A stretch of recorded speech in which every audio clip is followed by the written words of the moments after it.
O thou who art the Lord of lords, I testify that thou art the Lord of all creation and the educator of all beings, visible and invisible. I bear witness that thy power had encompassed the entire universe, and that the hosts of the earth can never dismay thee, nor can the dominion of all peoples and nations deter thee from executing thy purpose. I confess that thou hast no desire except the regeneration of the whole world and the establishment of the unity of its peoples and the salvation of all them that dwell therein.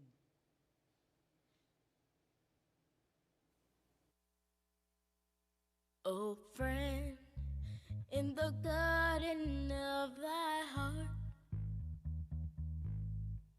plant not but the rose of love.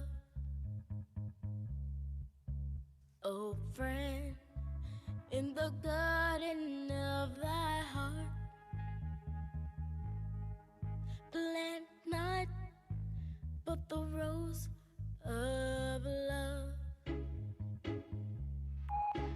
In the garden of thy heart, in the garden of thy heart, in the garden of thy heart, plant not but the rose of love. Oh friend, in the garden of thy heart, plant not but the rose of love. Oh friend, in the garden of thy heart, plant not but the rose of love. In the garden of thy heart, in the garden of thy heart, in the garden of thy heart, plant not but the rose of love.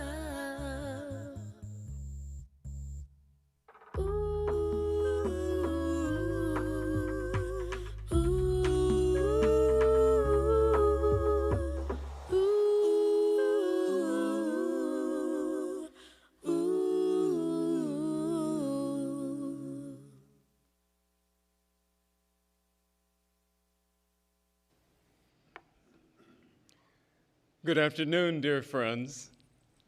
We welcome our viewers to this special presentation, and we offer loving greetings from your National Spiritual Assembly. We are assembled in this year's Bahá'í National Convention in Wilmette, Illinois, with the delegates from across the country. We've come together in prayer and in a spirit of unity for two purposes.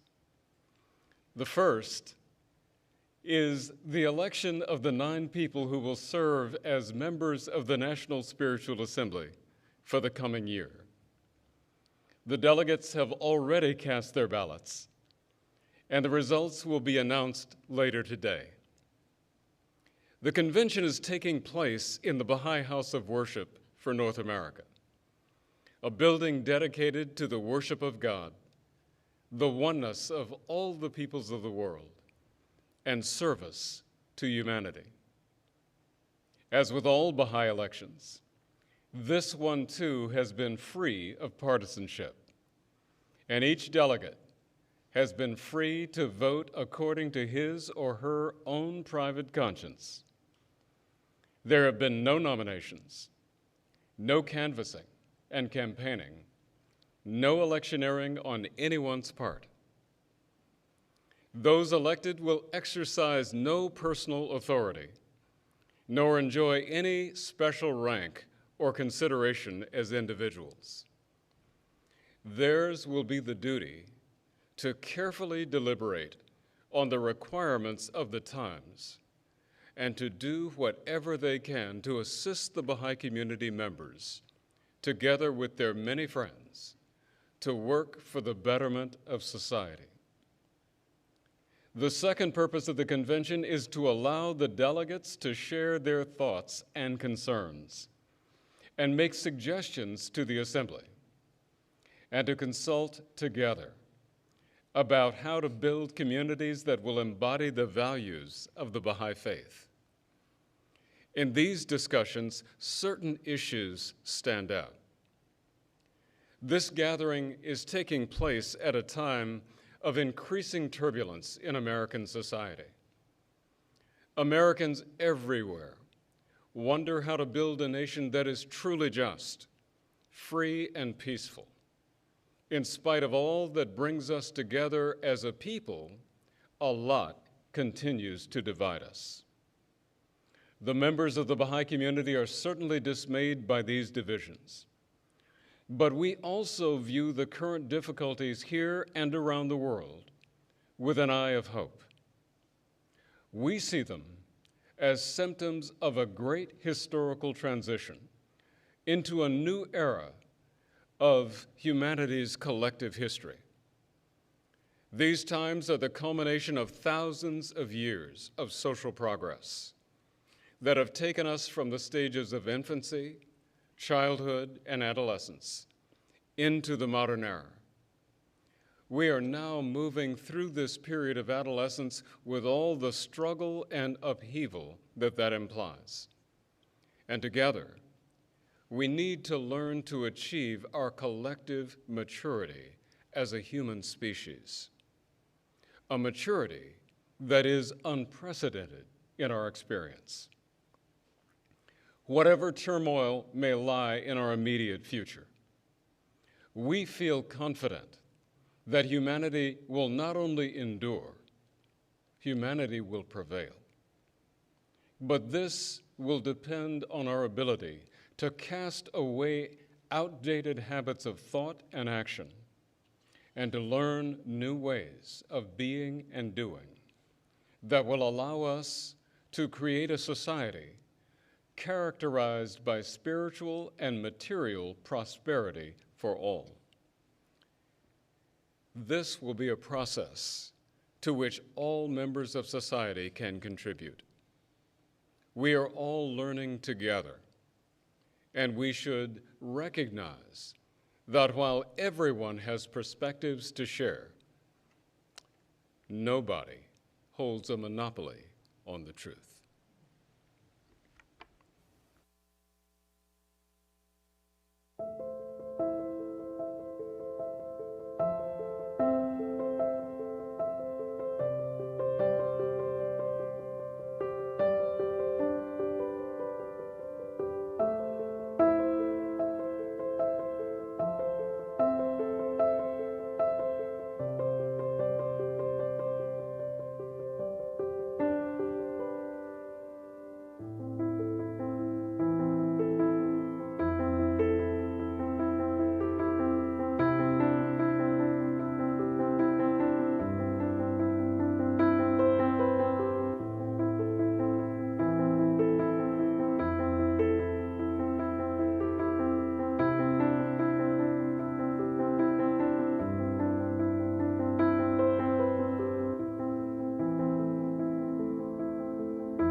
America was the first nation in history founded upon an idea that all men are created equal, that they are endowed by their Creator with certain inalienable rights, that among these rights are life, liberty, and the pursuit of happiness.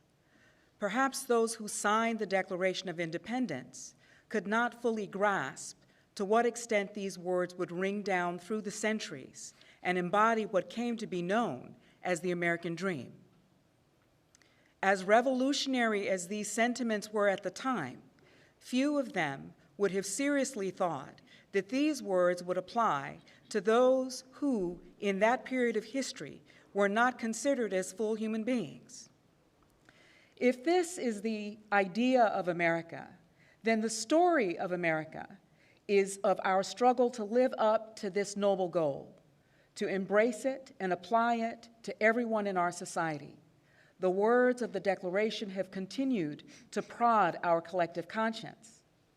Over the course of 2.5 centuries, we have seen both remarkable steps forward and terrible setbacks, moments of great advances and times of catastrophe. We have seen the best and the worst of which human beings are capable.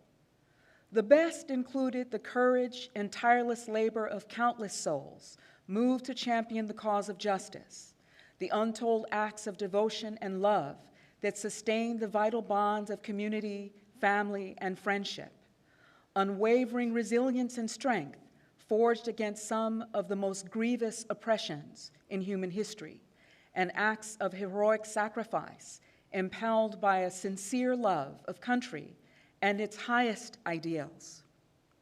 Americans have also seen breathtaking feats of innovation, not the least of which is the American nation itself.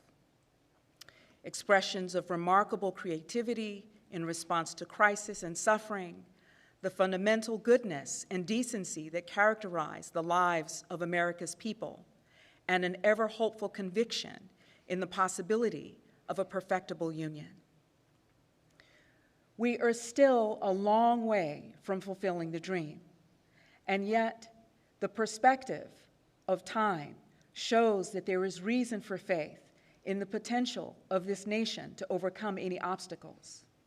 It is remarkable that Baha'u'llah, founder of the Baha'i faith, singled out the United States for the special destiny to lead the nations of the world in the establishment of world peace because of both material strength and spiritual leadership. Baha'i scriptures praise the ideals and material achievements of the American system of governance, but they are clear-eyed and uncompromising about the spiritual ills that have for so long plagued us. These include excessive materialism, moral laxity, and deeply ingrained racial prejudice. America's potential to demonstrate the possibility of all people living together in peace and harmony will only be realized to the extent that our spiritual progress goes hand in hand with our material advancement. This year marks the 100th anniversary of the establishment of this national governing body, the National Spiritual Assembly. During the course of many generations, we have seen at firsthand the challenges of building inclusive and loving communities. We have shared in this work with countless other people who cherish the same goals. We are aware of the difficulties in overcoming certain habits of thought and behavior, and we realize that the road ahead will be long, thorny, and tortuous. But we have also seen real progress in learning how to apply fundamental principles to the life of society in communities everywhere in this country. And this realization should prevent us from backing down. Rather, it encourages us to go with this work with full energy and faith. We Americans should not think of ourselves as apart from other peoples and nations.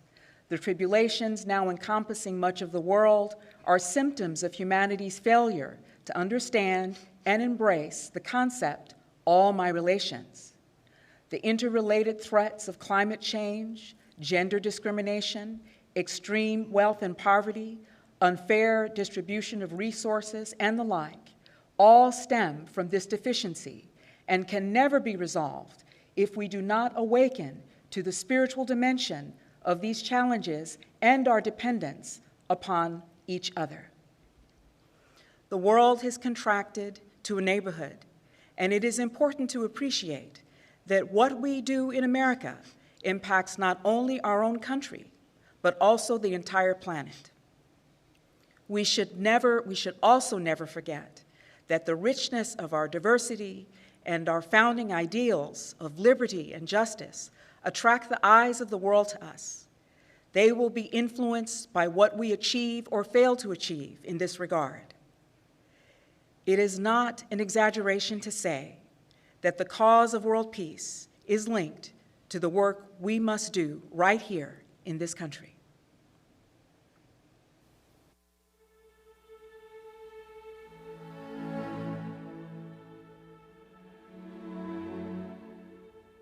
You see, where we started 100 years ago, the object was just to understand the principles and begin to fashion an administrative organization that would reflect the spirit of the Baha'i faith itself. In fact, the spirit of all religions. The idea that the Baha'i faith had an organization went back to Baha'u'llah. He himself ordained an administrative order that would have governing councils and a supreme governing body who he said he would always guide. This is the first time that we know in religious history that a messenger of God has ordained institutions, not individuals, but institutions, to continue their religion after their passing. Just 18 years after the passing of Baha'u'llah, the small community of North American Baha'is, numbering barely more than 1,000 people, convened a meeting to discuss the construction of the first Baha'i temple of the Western world.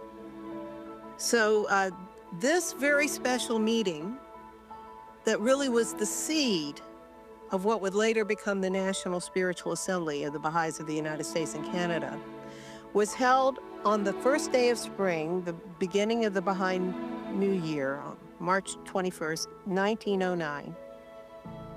With much of the holy writing still untranslated, naturally, the early Baha'is drew on the organizational processes and standards they were already familiar with.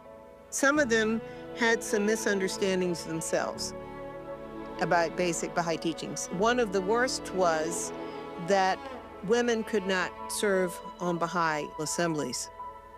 That was totally wrong and in contradiction to the Baha'i principle of the equality of men and women.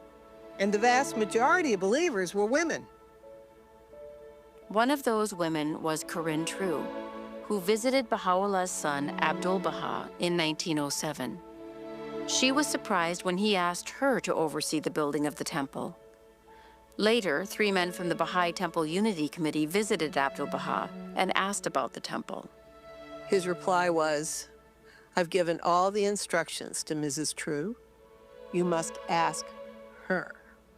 So they had to abolish the men's committee and the women's committee and have one committee with both sexes.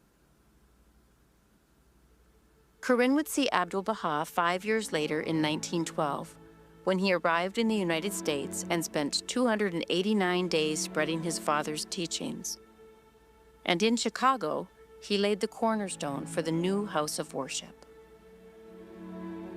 Then in 1921, Abdul Baha fairly suddenly passed away. Abdul Baha's passing was devastating for the worldwide Baha'i community and for his grandson, Shoghi Effendi, who was now tasked with guiding the Baha'i world. Now, in early 1922, the Baha'i world finds its new leader is this young man who is still a graduate student in age 24. The 1922 convention held in Chicago with representatives from all over the United States and Canada was trying to hold an election for the very first time for what would be a National Spiritual Assembly, and they had no guidance even how to do the voting. The Americans were quite accustomed to being members of civic organizations, church councils, and so forth. Even a few people had been, had their toe in politics. You can imagine that in 1922, the practices of the National Spiritual Assembly are very different than they are in 2025. It is all collective authority that is freely invested by the voters in a process that does not allow backroom deals or campaigning or nominations or any of the things that are typically associated with political processes. And they are elected in an environment of prayer and self-abnegation. In 1925, a group of Americans and Canadians came together at a retreat center in Maine with a very noble and unique purpose: to establish, after years of struggle, a governing body that they knew would transform the world.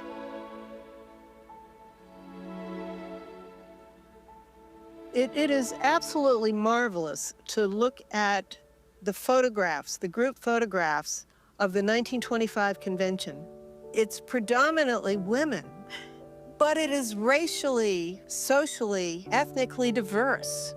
It's incredible because this was the opposite of what was happening in the United States as a whole. It was a time of intense racial conflict in the United States. We had just come out of the Red Summers, where there was literally racial warfare in 37 cities throughout the United States. Now, in that environment, the American Baha'i community was just beginning to develop, and it had very specific instructions from the head of the faith that we were to build a racially integrated spiritual community. You can imagine what a challenge that was in the context of what was happening at the time. When the votes were counted, the new 9-member assembly included 2 women, Florence Morton and Amelia Collins. 2 years later, Louis Gregory would join the assembly, and over the succeeding decades, it would continue to represent the diversity of the American continent itself. For me, the 100th anniversary of the founding of the National Spiritual Assembly of the United States and Canada is a cause for not only great celebration, but also for reflection. Well, you know, when you start thinking about the development of the United States and the whole idea of freedom and justice for all people, and the founding motto of E pluribus unum, out of many people, we will build one nation. And those principles have to be inspired and organized in accordance with the same spiritual understandings and spiritual principles, but they have to have practical structures and practical organizations. Now, one of the things that Shoghi Effendi talked about was that the spirit and the form could not be separated. That is because the intended aim of this religious dispensation is to bring about all of the promises of religions gone by. This is the time when the maturity of human beings is achieved and we gradually transform this fragmented, discordant, and contentious world into a flower garden of understanding and cooperation.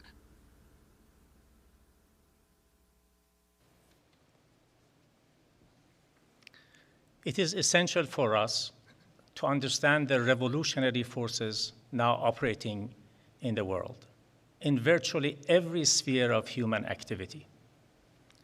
2 essential processes are underway. One is destructive in nature, while the other is integrative.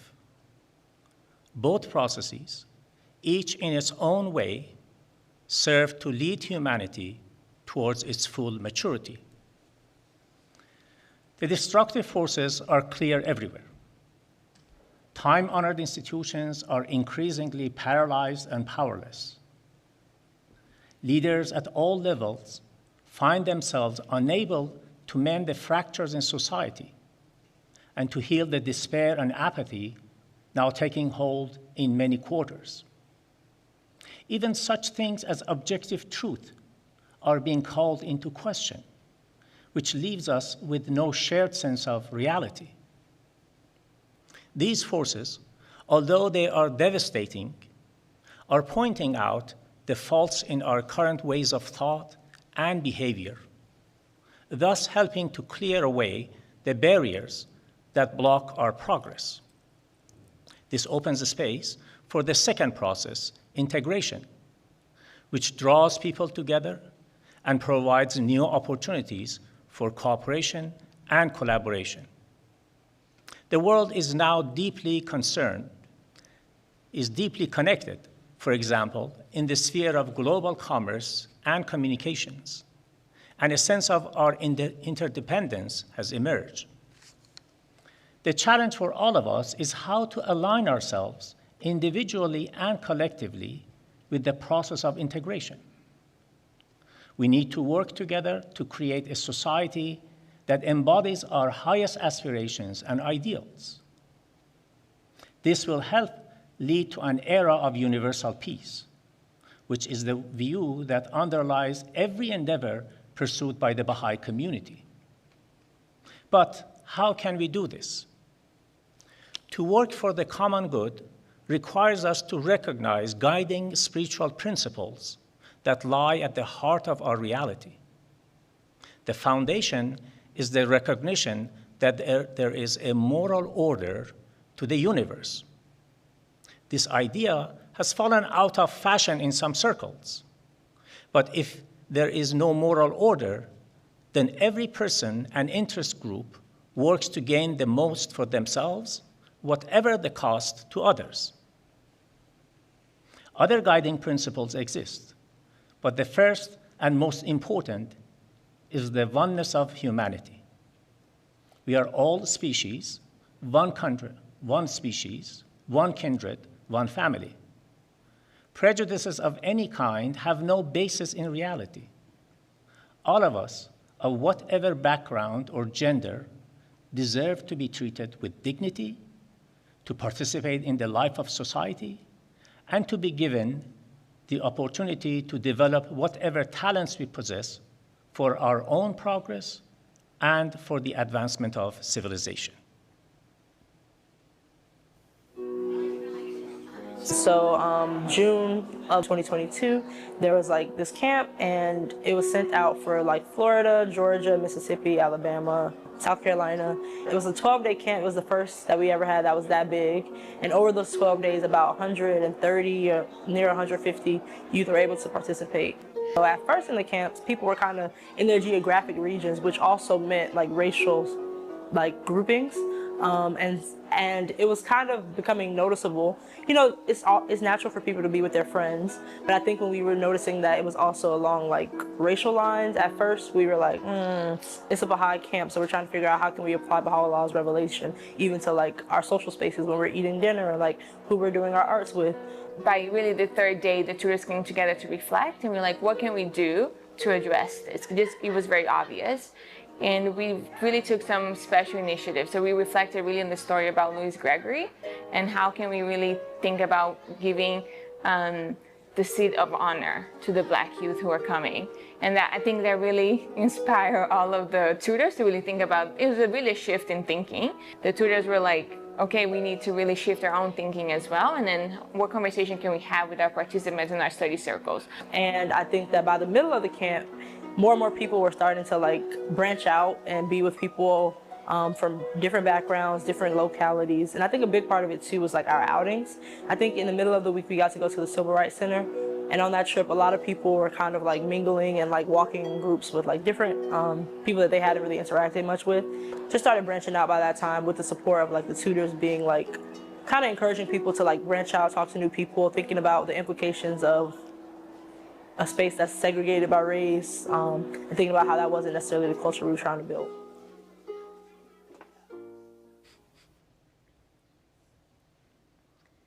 The teachings of the religions of the world are a great source of spiritual knowledge. Many people have rejected the concept of religion, and the reasons for this are understandable. Religious fanaticism has been one of the greatest curses of history, and it continues to exercise pernicious effects everywhere. Yet Baha'u'llah challenges us to understand the nature of true religion. Religion is not, in its essence, a mere set of creeds, dogmas, and rituals. It does not cling blindly to traditions, nor is it in contradiction to rational thought. It is not an excuse to condemn or persecute others. In its highest form, religion is a force of bringing people together in the common good. Baha'u'llah's teachings offer a single transcendent theme, that of oneness, that there is one God, that there is one human family with all of us his children, and that religion in reality is one, that humanity's religious history in all its diversity offers a single story of humanity's encounter with the divine source. The essential spiritual principles of all the great religions, however variously expressed, are one. All foster a sense of transcendent meaning. All remind us of our nature as spiritual beings and of the path that makes for a life well lived. The spiritual history of humanity is a love story. It is the story of God's love for humanity and the corresponding love inspired in the hearts of human beings. It is the story of the love that this engenders in their hearts for all of God's creation, and especially for our fellow human beings. While the various religions speak to the mystical relationship between the divine and the individual, they also counsel us to recognize that fulfilling our own potential requires that we seek to serve others. They see the value and sacredness in every human being and urge us to love others as we would ourselves. They recognize that the inner condition of our hearts affects our acts, our relationships with others, and our impact in the world, whether for good or evil. We find in faith the inspiration and the inner assurance that empowers us to serve our neighbors, to work sacrificially for the common weal, to pursue knowledge and understanding, and to strive for a just and peaceful society. At this time in history, when the interdependence of the world is so clear, when a universal set of values is greatly needed, these eternal principles gain even greater significance. Such values must not only shape the way in which individuals treat each other, they must also shape the ways we conceive of community and operate society's institutions. The Baha'is believe that the history of humanity is really the story of one vast process, whose ultimate goal is the coming together of the entire human race. But this unity does not mean uniformity. Rather, it will be a unity in diversity, united in our essential values and aspirations, yet infinitely diverse in our cultural expressions. We do not believe that the road forward will be an easy one. It will involve ceaseless work, sacrifice, and struggle. To achieve it requires a world-embracing vision, one that inspires our consciousness and brings us together in solidarity with all people.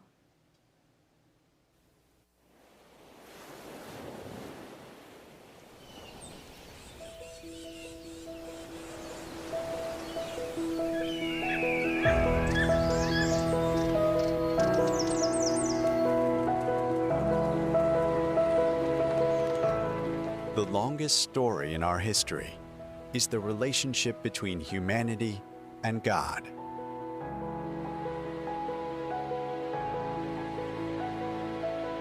Individually or collectively, we explore this relationship through expressions that reach beyond ourselves.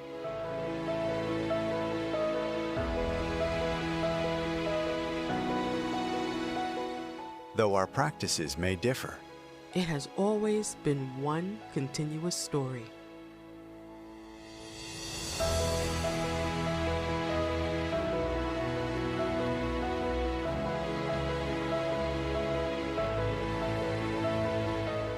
The well-being of mankind, its peace and security, are unattainable unless and until its unity is firmly established.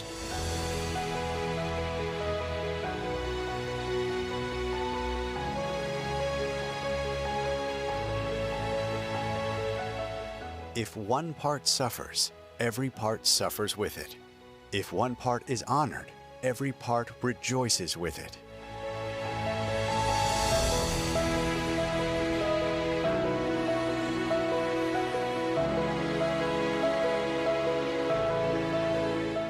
Indeed, God does not change the condition of a people until they change what is in themselves.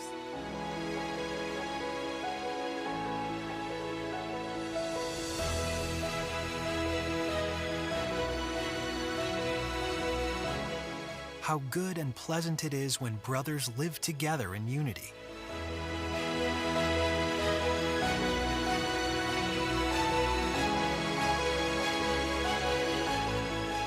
Thousands of candles can be lit from a single flame, and the life of a candle will not be shortened.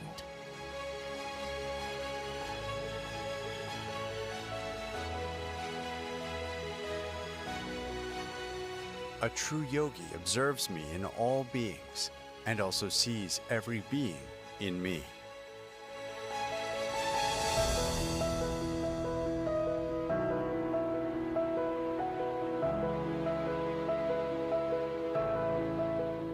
Look and listen for the welfare of the whole people, and have always in view not only the present, but also the coming generations.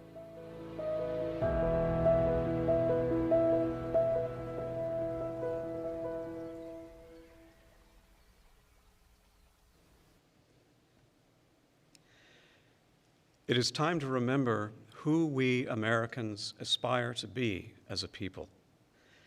This moment beckons us to a renewed commitment to realize the ideal of e pluribus unum, out of many, one, the very aspiration upon which America was founded. It is not enough simply to believe in our hearts that we are all equal.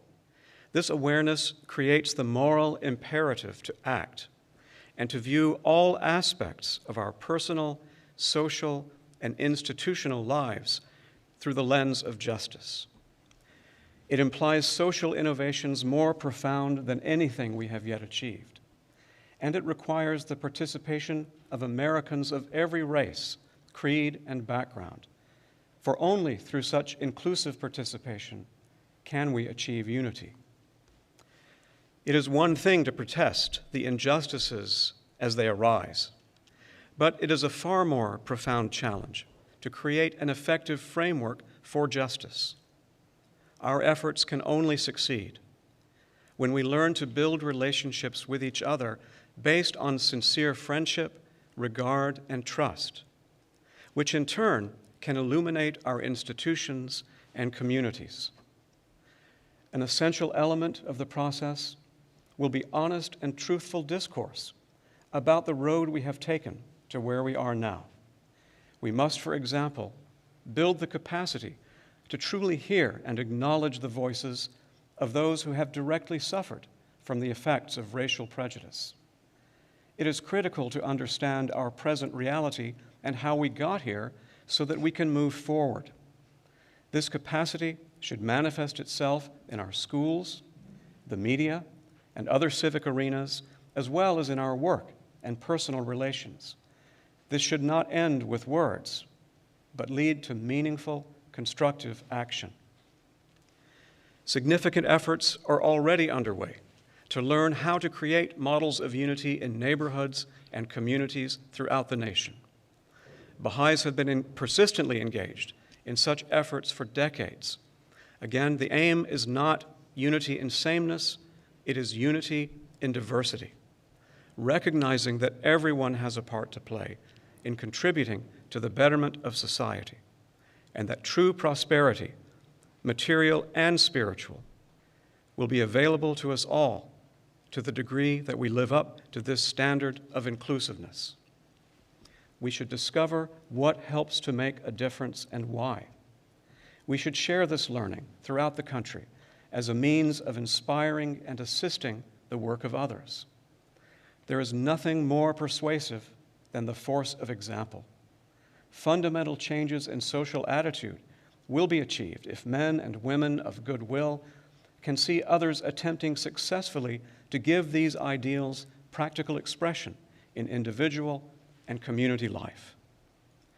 If we do this, we could soon find ourselves in the midst of a fundamental transformation. A new society will be based upon our much higher potential for collaboration, reciprocity, and human progress.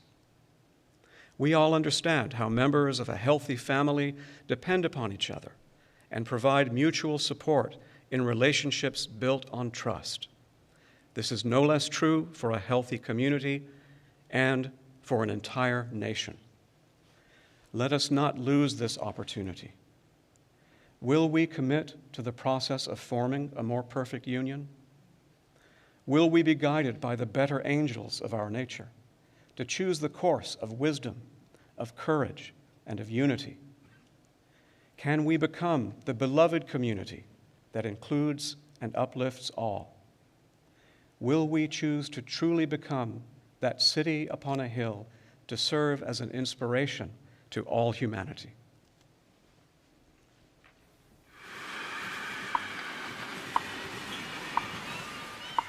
Do you know where you are? Do you know what has brought you here? Do you know what comes next? For too long, we've been divided by things we didn't choose, by old prejudices built into how we see and how we live. But are we doing enough to change it? Are we nourishing every population that makes up this country? Or still convinced that only one limb deserves nutrients, then wondering why the body struggles to move forward?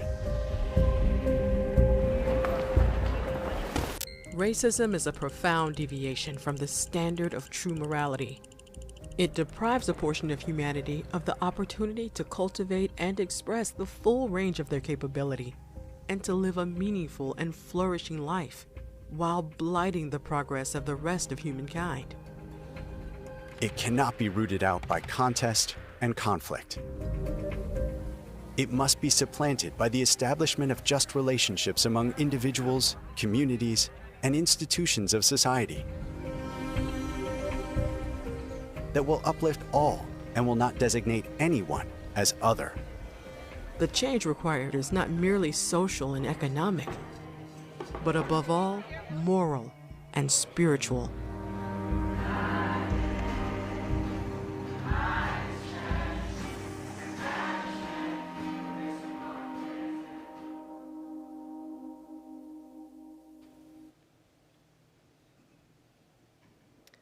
We cannot know what to do until we know what story we are a part of.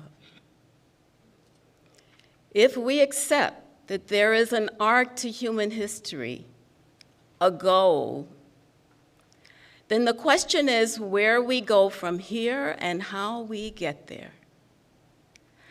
Because we have not yet achieved a perfect society, we must approach efforts to progress forward with a willingness to learn. We must join hands to help each other to build the capacity to create the society we want to see. Together, let us learn to apply the principle of oneness through practical engagement and experience. The Baha'i writings say, peace must first be established among individuals until it leadeth in the end to peace among nations. Wherefore, O ye Baha'is, strive ye with all your might to create through the power of the word of God, genuine love, spiritual communion, and durable bonds among individuals. This is your task. This means that social change begins at the grassroots, as friends, families, and neighbors begin a process of creating relationships characterized by loving fellowship, service, and a sense of common purpose. As we do this, we learn to embrace ever larger numbers of people until entire communities begin to advance together. Over time, we increasingly demonstrate the power of unity. As communities emerge that embody unity and peace, communities where racism, otherness, and prejudice have no part. These can serve as havens of hope for all people. But by havens, we do not mean hideouts. These are not places where we try to escape from the difficulties of life. Rather, they are sources of inspiration and strength that provide us with the resources we need to work together towards our common aspirations. Such havens, large and small, cultivate environments in which children can be raised, untainted by any form of racial, national, or religious prejudice. They champion the full equality of women and men in the affairs of the community. They provide programs of education, transformative in their effects, open to all and encompassing both the material and spiritual aspects of life. Such havens give birth to social action as a way to remedy the numerous ills afflicting humanity and to empower each person to help build a new world. Such people develop capacity to engage those around them, regardless of creed, culture, class, or ethnicity, in conversations about how to bring about spiritual and material well-being through systematic application of spiritual principles. In their experience working in hundreds of neighborhoods throughout the country, the Baha'is and those working with us have seen the value of a nonpartisan, non-divisive, consultative approach to problem solving. The Baha'i approach, we believe, demonstrates how we might build institutional capacity to govern in a spirit of service, to resolve conflicts, and to build unity, creating an electoral process which is an expression of peace, in contrast to the world where there is vitriol and even violence that often accompanies elections in the wider society. Youth face particular challenges in these times. They are experiencing an epidemic of loneliness, anxiety, and depression. Some observers do not have faith in the potential of young people to make mature and effective decisions. Others are dismissive, focusing on the challenges youth face without acting to foster their potential. Yet we have seen that when youth internalize the principle of oneness, they develop a longing to serve their society. They become inspired to make a difference not only in their neighborhood, but in the wider society in ways that are truly impactful. Transformative change becomes the work of their generation and the work of all generations to come.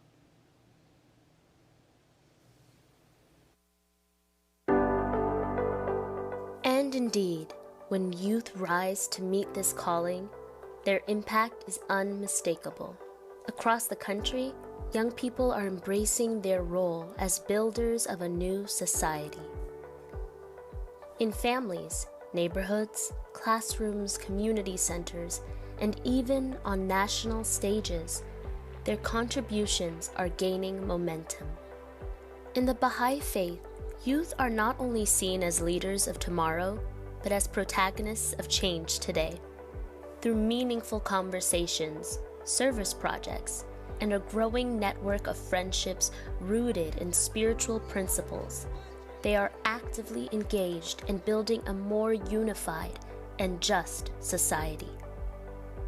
One powerful expression of this movement are youth conferences, gatherings where young people come together to reflect, consult, and make plans to release the society-building powers of the Baha'i faith.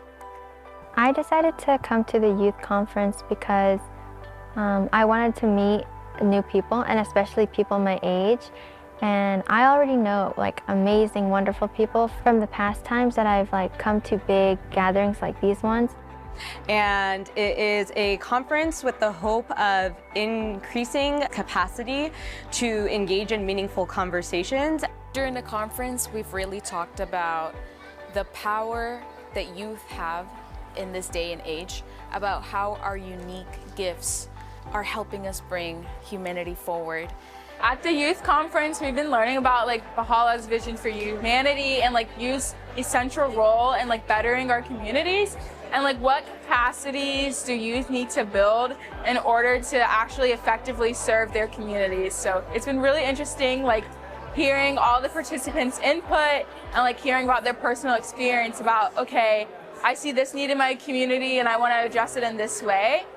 So far at the conference, I've been really enjoying myself. I find it really easy to socialize and make friends because the people are so welcoming and kind. They come up to you, they saying, "Hi, what's your name?" It's just such a welcoming community, and it's just you want to be friends with everyone and they want to be friends with you. We've talked about topics such as universal peace.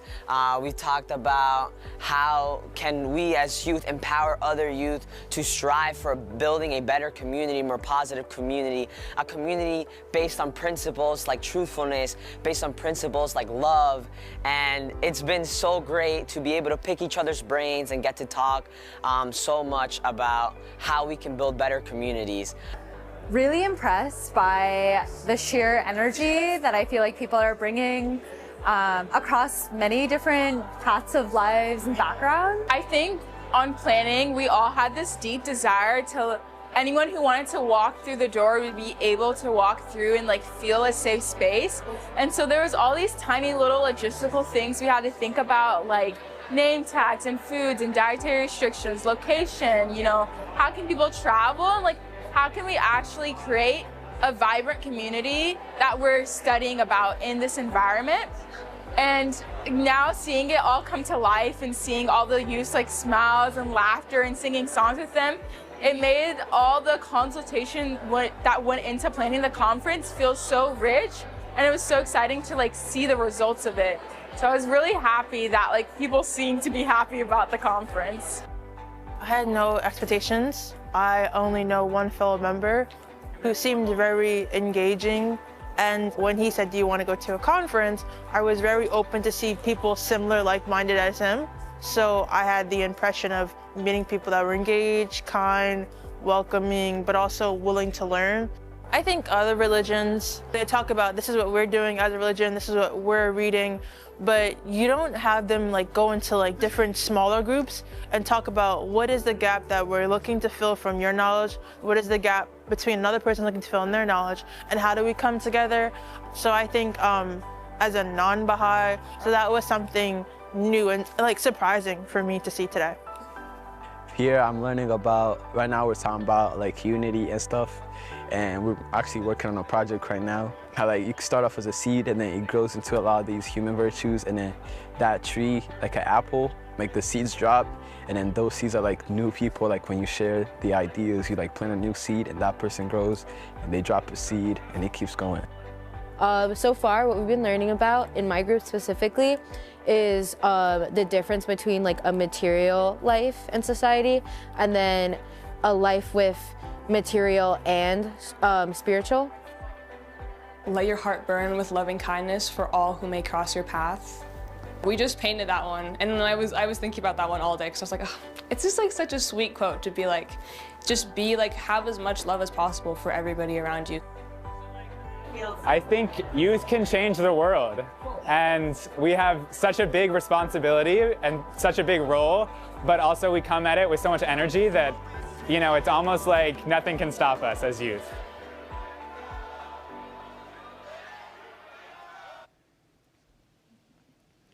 Today's media environment often projects the most extreme views.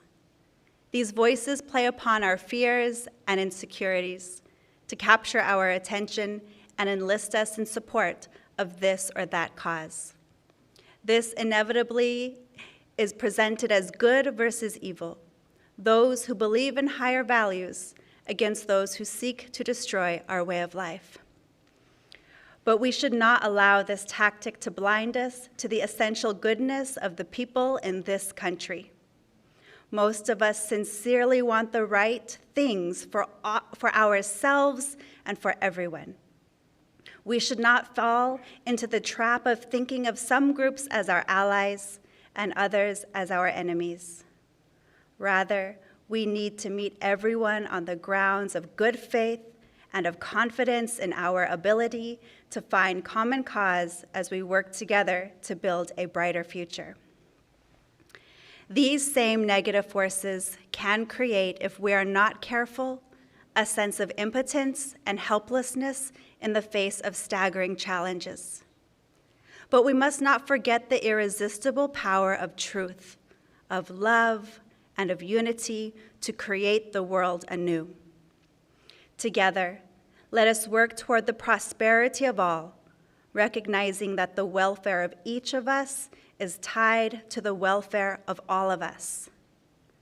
Let us behave as loyal citizens who avoid extreme partisanship and the contest for worldly power. Instead, we can focus on transcending differences and harmonizing perspectives through a consultative approach to problem solving. Let us emphasize qualities and attitudes such as trustworthiness, cooperation, and forbearance that are building blocks of a stable social order. Let us champion rationality and science as essential for human progress. Let us advocate tolerance and understanding, and with the inherent oneness of humanity uppermost in our minds, view everyone as a potential partner to collaborate with and overcome historic distance or hostility between groups. We can be conscious of the forces of materialism at work around us, with our eyes wide open to the many injustices that persist in the world. Yet we can be equally clear-sighted about the creative power of unity and humanity's capacity for altruism. We can appreciate the essential purpose of religion to transform hearts and overcome distrust. And so, with complete confidence in what the future holds, we can labor to cultivate the conditions in which progress can occur. The work of change is the work of the heart. We can share our beliefs liberally with each other, remaining respectful of the freedom of conscience of every soul, and never impose our own beliefs on anyone. And while we would not pretend to have discovered all the answers, we can be clear about what we have learned and what we still need to learn. In nearly 2.5 centuries, we have seen a nation brought into being in reaction to the forces of tyranny, tried and tested in the blood of civil war, defended on countless battlefields, and strengthened through the determination and sacrifices of unnumbered souls who risked their all in the name of equality and civil rights. Surely what we have achieved so far shows that with God's help, there is no challenge beyond our capacity to address. The story continues. We appeal to all who aspire to be practitioners of peace, although keenly aware of the trials that we must face before we achieve our destination. If we act together, we can be assured of ultimate victory. we extend to everyone the hand of friendship, of common endeavor, of shared service, of collective learning, and advance as one.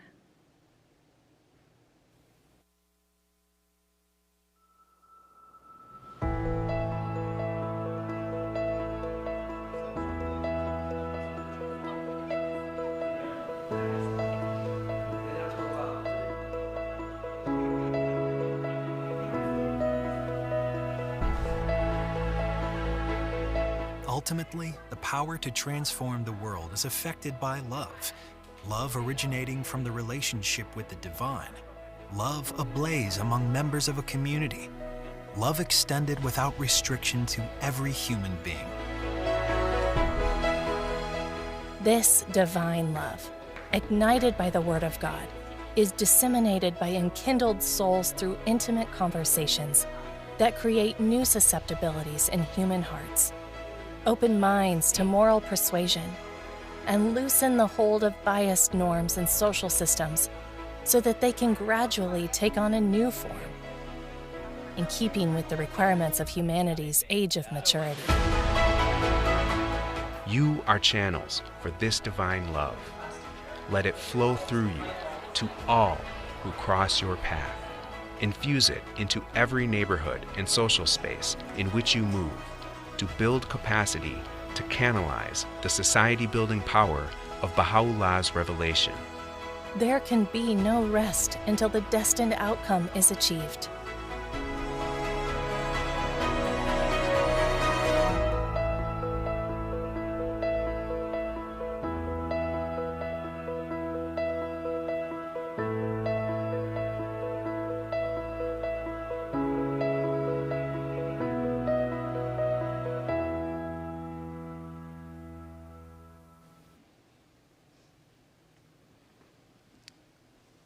From the Baha'i Scriptures, a prayer for America.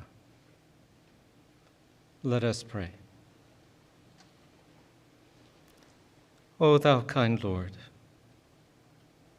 this gathering is turning to thee. These hearts are radiant with thy love. These minds and spirits are exhilarated by the message of thy glad tidings. O God, let this American democracy become glorious in spiritual degrees, even as it has aspired to material degrees, and render this just government victorious. Confirm this revered nation to upraise the standard of the oneness of humanity, to promulgate the most great peace, to become thereby most glorious and praiseworthy among all the nations of the world. O God, this American nation is worthy of thy favors and deserving of thy mercy. Make it precious and near to thee, through thy bounty and bestowal.